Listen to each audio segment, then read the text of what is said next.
So in the official party, again, we mentioned when they get on the stage, we certainly have the president of the Mosque Cares, the main host for this evening's event, this afternoon's event, followed by the Muslim American Veterans Association members and also other veterans.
Bismillahirrahmanirrahim. Assalamu alaikum.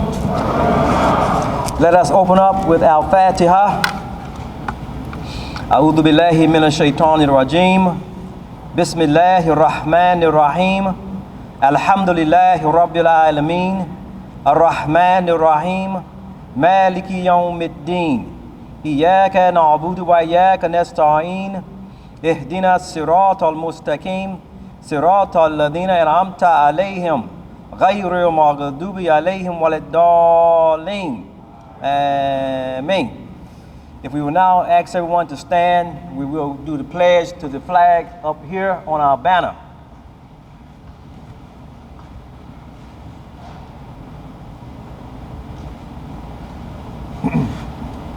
I pledge allegiance to the flag of the United States of America and to the republic for which it stands, one nation, under God, indivisible, with liberty and justice for all. Thank you. Please take your seats. We want to welcome everyone again to this year's the Mosque Cares Ministry of Imam W.D. Mohammed, Believers in Uniform. This year marks, I think, the 7th year. This is the 8th year of our beloved Imam's passing. We didn't have it that year, but the very next year, I believe, is when we started this program. And so it's been consistent from that point on. This is the first time in the history of our conventions since our Imam's passing that we've been having every straight year believers in uniform to be represented as part of this National Islamic Convention. The Mosque Cares has issued a call for all uniformed Muslim American public servants. This year's convention will again give tribute to our nation's finest men and women, those who are of the military, the police, firemen, and others for their commitment, their dedication, and pride in fulfilling their obligation to serve our nation. This group represents all individuals currently serving and those who served in the past with one of the uniformed public service agencies, and we are asking them to stand with pride and be acknowledged at this year's convention again. This year, we are planning to have a representative who was recognized by the White House, who was not able to be with us today. We're going to hear from him today, and we're going to say more about him as we approach that particular opportunity. We said that uniforms are not required for this event, but they were certainly welcome, and we are glad to have one of our active duty Guard Reserve folks here, Master Sergeant. In fact, my daughter's a Master Sergeant as well, so she reminds me of her right now doing the same branch of the service. Same thing. So we thank Allah for her. We're going to be hearing from various members who've served in the various services. We're going to hear from the Command Sergeant Major, who's now retired. We heard from him as our keynote speaker when he was on active duty. He is now, right now, have been the longest serving active duty Muslim from day one to be open Muslim to have served that position. I had that record, he broke my record. And we thank Allah for him. And so we'll hear from him now in the retired capacity, and we thank Allah for him being with us as well. We're going to also hear from, again, our Master Sergeant Bakir Collier. We thank her. Is her mother out here? There's the mother, Sister Linda. We appreciate her. Did Brother Bakir, the fireman, did he make it? There he is. He's supposed to be up here, man. Yeah, he's out there hiding out. So he's a retired fireman, but we thank Allah he's here with us as well. We're going to start the program by bringing up the Muslim American Veterans Association Commander, Lyndon Bilal. So we'll have Lyndon Bilal come up to speak with you at this time. Lyndon Bilal. Assalamu alaikum. Thank you. We thank Imam Talib Sharif, the resident Imam of the nation's mosque, as well as the Vice Commander and Chaplain of the Muslim American Veterans Association. You see these fine men and women up here. They all have stepped up to the plate to show pride that they are Americans that have put their own lives on the line to make the ultimate sacrifice if necessary to protect our freedoms, our rights, and the things we enjoy in this great, great, great country of ours. The Muslim American Veterans Association is a national organization, and we are in the building phase, which means that those of us who are veterans, we need and want you to join us so that we can become a strong organization and we can support our masajids and we can be a light and a torchbearer in society for real patriotism. I'm not a recruiter, so you ain't got to worry about that. If you don't want to be in the U.S. military, I don't have no problem with that. But we all have rights and responsibilities as citizens. Our leader and teacher, Imam W.D. Mohammed, made that very plain to us, that if we don't take advantage or responsibility for these rights, then we don't deserve the title of citizenship. So that's one of the most important titles that we have, is to be a citizen and a good citizen.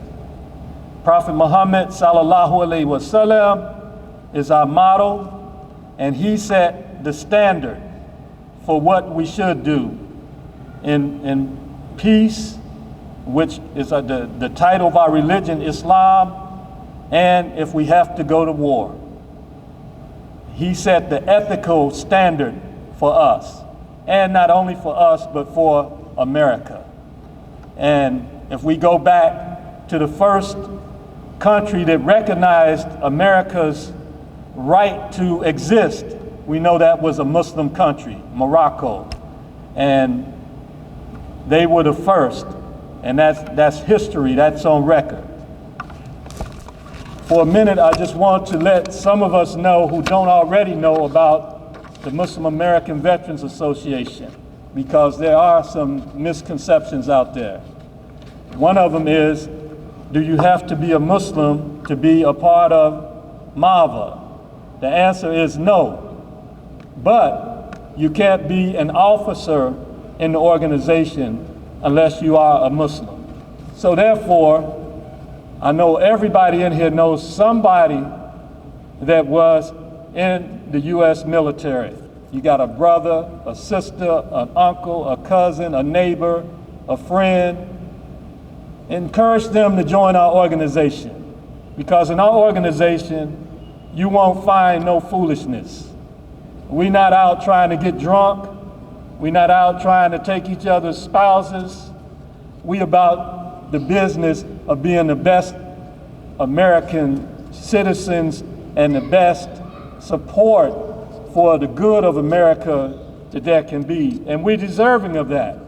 Again, because we put ourselves in a situation where we said, and we made a pledge that we would defend America from all enemies, foreign and domestic, which means Bin Laden, even though he was a Muslim, or he claimed to be a Muslim. And at this date and time, the media is focusing a whole lot of attention on Muslim American military members and veterans. I can't hardly go a day without getting several, sometimes 5 or 6 requests that they want to speak to a Muslim veteran for their news article or for a television program or even for a book that they're writing. And everybody has a story to tell. So I would like to have as many of us to go to say, hey, I know this person in Seattle, Washington. I know this person in North Dakota. I know this person in Alaska. I know this person in Texas, New York City, Washington, D.C., Maryland, Virginia, etc., that are Muslim veterans. And they'll be glad to tell your story, or they'll be glad to tell their story. And this way, when we watching the news, CNN and Fox, we won't be saying, how come none of us are never on that program? They always got the immigrants. We can't use that excuse in this day and time. We need to step forward and be ourselves and who we were raised up to be and who we were taught to be. So you can become a regular member of MAVA if you were honorably discharged and you submit an application. We have some forms here, and I'd like somebody to come up and pass these out. If you're a veteran, please stand. And we want these passed out to everybody. Give them a hand, give them a round of applause, and thank them for their service. Thank you. One thing that we really try to recruit in MAVA are younger people and women, younger and older, because that's the elephant in the room when we have our meetings. There's very few women. So thank you, Sister Bakira, for being able and responsible and willing to be part of this program. We need more sisters like you to step up. And we need more younger people. I'm in my mid-50s now. Pretty soon I'll be like these brothers over here. I have my cane. I might even be in that chair there. But I know what my mission is. And I just got rehired at the Pentagon after an absence of about 22 years. And when I walk the halls of the Pentagon, I have my 2, I would say, leaders with me. Sometimes I say angels, but I don't want to get caught up on that, you know, that terminology. That's Imam W.D. Muhammad and Muhammad Ali. And so I didn't, you know, so I know I'm in good company when I'm at the Pentagon, because in 1992, Imam Muhammad came and he was honored at a luncheon, and Muhammad Ali was one of the guests at that luncheon the day before Imam Muhammad became the first Muslim to open up the Synod in prayer on February the 5th and the 6th in 1992. You can find the CD on YouTube. Okay, I only got a couple more minutes before I invite some other people up, so let's see. Associate members, those are American military veterans regardless of their religious affiliation and discharge. They may become associate members. Honorary members, that's all persons, Muslims or non-Muslims, who sign and submit a membership application and choose to work within the association. And we have auxiliary members, a very important part, which should grow organically, but these are